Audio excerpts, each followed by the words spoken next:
Good morning, dear students. For class 12, today we'll be discussing case study based questions, answer and related summary.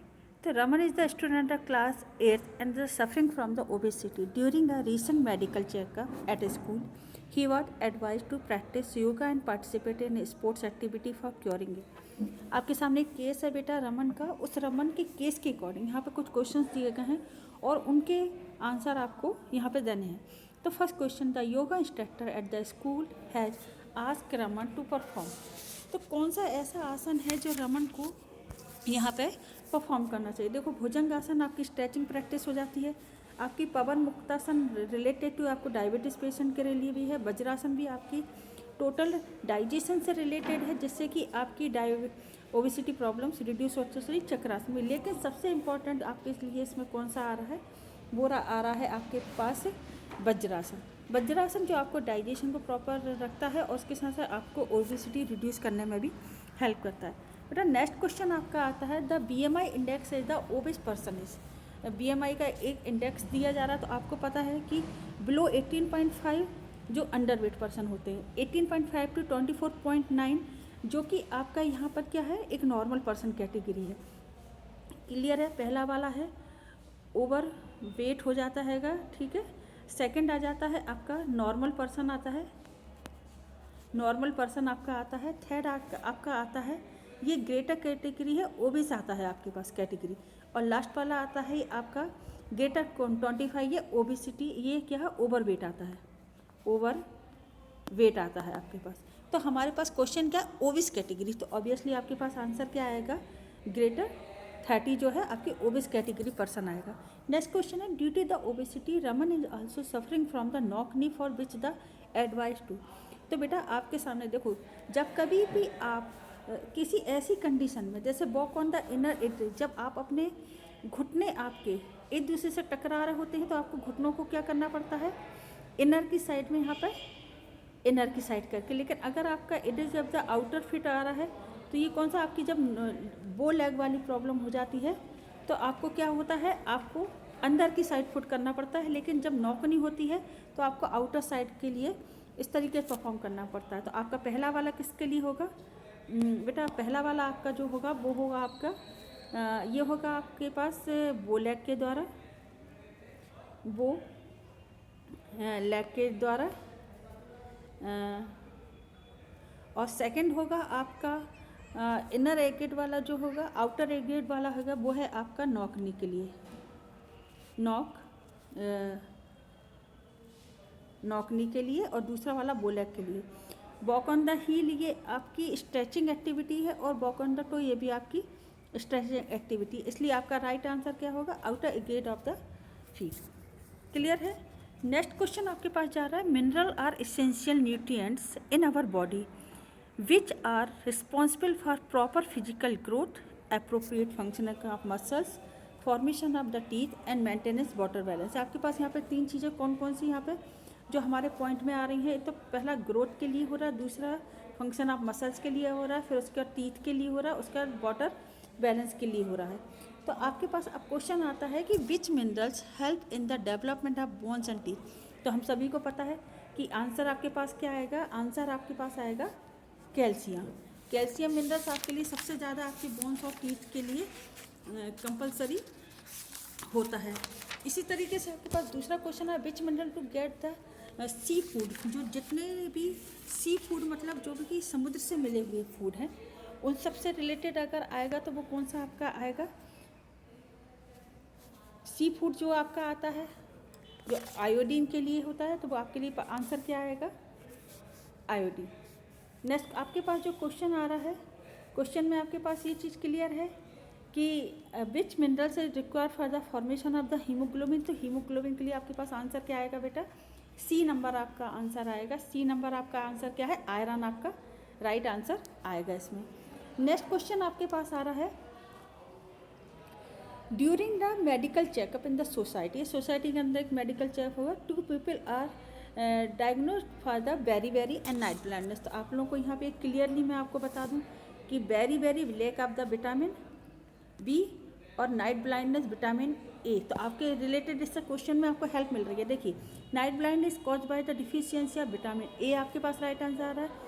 Berry beri is cause by the deficiency of, तो ये देखिए vitamin B12 भी deficiency of berry berry है, और लेकिन right answer आएगा जो percentage में ज़्यादा है। तो विटामिन ए में बेरी बेरी को रिड्यूस करने के लिए डिफिशियंसी, बेरी बेरी डिफिशियंसी इसके कारण, लैक के कारण होती है। नेक्स्ट है B complex is the caused of the water soluble vitamin. तो यहाँ पे बेटा जैसे एक मान लो एक परसेंटेज है, वाटर का एक परसेंटेज है कि वाटर सोल्यूबल विटामिन, कौन से विटामिन में कितनी मात्रा में ये वाटर सोल्यूबल विटामिन क्लास के रूप में, जैसे 1 क्लास है, 2 क्लास है, 3 क्लास है, 4, 5, 6, 7, 8, इस तरीके से डिफरेंट क्लास होती हैं। तो विटामिन बी कॉम्प्लेक्स जो है आपका यहाँ पे 8 नंबर क्लास में आ रहा है। तो आपके पास आंसर क्या आएगा, क्लास नंबर 8 आपके पास राइट आंसर आ जाएगा। इसी तरीके से नेक्स्ट क्वेश्चन है, Mohit had arrange a medical checkup for his entire family. अपनी फैमिली के अंदर उसने एक चेकअप करा, और his the medical checkup he was the found the mother is suffering from type A diabetes. Type A diabetes जो होती है ऐसी डायबिटीज़ है जिसमें कि आपको डिफरेंट टाइप के ऐसे आसन परफॉर्म करने होंगे जिससे कि आप अपनी इस डायबिटीज़ को क्योर कर सकते। Type of diabetes A, type of diabetes B, आपको 2 तरह की डायबिटीज़ मिल रही है जो हेरिडिटिकली या कभी कभी इन्वायरमेंटली हम लोगों को इस तरीके से प्रॉब्लम्स क्रिएट होती हैं। तो क्वेश्चन आपके पास आ रहा है, केस स्टडी आपके सामने है कि आपको इस केस स्टडी के अकॉर्डिंग इसके आंसर को देना है कि the yoga instructor of Mohit mother had ask for his performance. तो आपका परफॉर्मेंस क्या आ रहा है बेटा, आपकी परफॉर्मेंस में आ रहा है आपके पास कि कौन कौन से आसन आप परफॉर्म कर सकते हैं। तो आपके पास कौन सा आ रहा है, त्रिकोणासन, भुजंगासन, सुखासन और मत्स्यंदासन। तो योगा इंस्ट्रक्टर अगर उसकी मदर को बोल रहा है तो आपके पास आसन कौन सा आना चाहिए, भुजंग आसन। आपके पास राइट आंसर क्या आएगा, भुजंग आसन। नेक्स्ट क्वेश्चन आपके पास आ रहा है कि Mohit mother is also suffering from the obesity. अब उन्हें टाइप ऑफ डायबिटीज़ ए के साथ साथ 1 टाइप्स के साथ साथ उन्हें ओबेसिटी प्रॉब्लम भी है। तो BMI index for his mother, तो उनको कौन सा BMI इंडेक्स मिलेगा। देखिए, एक तो जब कभी भी कंडीशन ऑफ ओबेसिटी होती है तो ओबेसिटी कंडीशन क्या होती है, ग्रेटर 30 के ऊपर जितनी भी है ओबेस कंडीशन होती है। लेकिन जब उनको इसमें टाइप 1 डायबिटीज़ भी है तो यहाँ पर आपका पास आंसर क्या आएगा, ग्रेटर 35 आपका इसका राइट आंसर आएगा। नेक्स्ट क्वेश्चन क्या है, the symptoms seen in type 1 diabetes is oblique are. तो देखिए बेटा, यहाँ पे लर्निंग डिसेबिलिटी होने के चांसेस बहुत रेयर ही हैं, लेकिन swelling on skin sometime होती है, हमेशा नहीं होती है। हायर फीवर, ये फीवर वाली कंडीशन टाइप ए डायबिटीज़ में नहीं होती है। तो आपके पास लास्ट आंसर क्या बच रहा है, इंक्रीज थ्रस्ट। आपके पास राइट आंसर आ रहा है इंक्रीज थ्रस्ट। नेक्स्ट क्वेश्चन आपके पास जो आ रहा है, Surabhi is a class 11th students and suffering from the asthma. Asthmatic जानते हैं कि लैक ऑफ द ब्रीथिंग वाली कंडीशन हो जाती है। During a recent medical checkup she was advise to practice you. आपके सामने एक केस है जो अस्थमेटिक पेशेंट का केस है। तो क्वेश्चन बन रहा है आपके सामने, which of the following is not a symptoms of asthma. हम लोग सभी जानते हैं कि इसमें से शॉर्टनेस ऑफ ब्रीथ होती है, फिर वीजिंग घड़घड़ाहट वाली होती है, और कफ की प्रॉब्लम होती है। सिर्फ एक कौन सा होता है कि जो अल्टर्ड विजन, आपके पास एक कौन सी आती है जो कि विजन को रिलेटेड अस्थमा में प्रॉब्लम्स क्रिएट नहीं होती है। Next question, the yoga instructor has asked Surabhi to perform.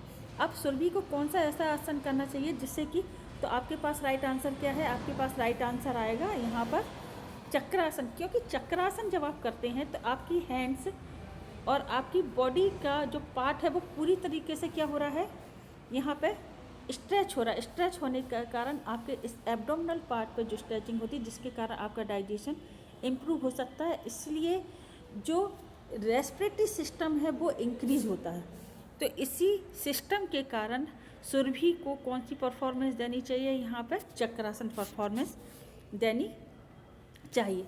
And last question आ रहा है आपके पास कि Surabhi is also suffering from the hypertension. उसको कौन कौन सी अस्थमा के साथ साथ हाइपरटेंशन जैसी प्रॉब्लम्स भी है। तो हाइपरटेंशन प्रॉब्लम्स के लिए आप लोग इस चीज़ को जानते हैं कि जब कभी भी हाइपरटेंशन या बीपी इंक्रीजिंग होता है तो आपकी बॉडी के अंदर जो गैस्ट्रिक प्रॉब्लम्स होती हैं, जब आप यहाँ पर पवन मुक्तासन कर रहे हैं तो आपकी बॉडी की जो लेग्स हैं वो कहाँ की तरफ, आपकी चेस्ट की तरफ आती हैं और आपका हेड यहाँ पे शिफ्ट होने लगता है, जिसके कारण आपकी चेस्ट पे प्रेशर पड़ता है। तो यही कंडीशन होती है कि आपके बॉडी के अंदर जितना भी एसिडिक वाली प्रॉब्लम है या गैस्ट्रिक प्रॉब्लम है वो सारी की सारी इस कंडीशन को लेकर रिड्यूस की जा सकती है। इसलिए आपके पास आंसर क्या आएगा, पवन मुक्तासन इसका राइट आंसर आएगा।